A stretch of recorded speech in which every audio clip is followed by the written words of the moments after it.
حکوومەت ئێران بەردەوامە لە بنیادنان و تۆکمەترکردنی قەڵا سەربازیەکانی ناوچە سنووریەکانی نێوان باشوور و ڕۆژهەڵاتی کوردستان لە هەردوو قەزاکانیشنەوە پیرانشار پاسداری زۆری لە سەربازگەکان کۆ کردوتەوە و داواشی لە کوردان کردووە کە چەکی بۆ هەڵبگرن. ئێران دەستی کردو بە زم و زۆڵ دانانی پایگا گرتنی جاسوسەکان بانکردنی کۆمەڵە خەڵک کە بۆی چەکدار بن و چەشی بۆ هەڵبگرن بە هەر حاڵ لەسەر سنوورەکانی شتند و تۆڵی کردوێتەوە زم و زۆڵێک یەکجار زۆری دەست پێ کردووە.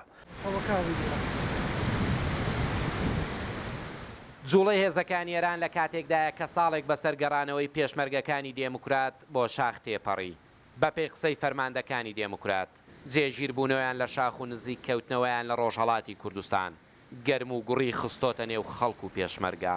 ڕۆژ تازە دراوەتەوە بە هێزی پێشمەرگە بۆ ئەو چالەکانی کە ئێستا دەنێو لە سنوورەکانی ڕۆژهەڵاتدایە هەروەها ڕۆژێکی تازەشی داوەتە بە خەڵکی ڕۆژهەڵاتی کوردستان یعنی بۆ جوڵەی هێزی پێشمەرگە کە ئێستا کە لە شاخدایە.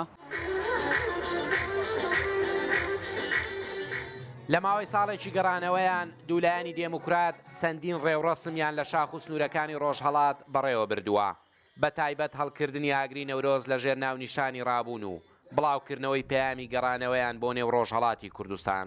کۆمەڵە خەڵکێکی یەکجار زۆر ڕووی تێکردوینە تایبەت پاش پەیامی هەوڕێی سکرتێرمان ئێستا جاران زۆر بەدەگمەن لە دەورەی دابەشدار دەبوون بەڵام ئێستا چەندین دەورە لە سەرێک پشتی سەری هەم ئامادەنا لە فێرگەی سیاسی نیزامی دەوران پێدەبینین.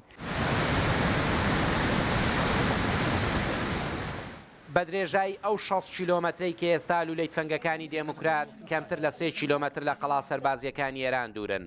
لە بەرامبەریشدا ئێران تەواوی سنوورەکانیشنەوە پیرانشاری تەلبەند کردووە.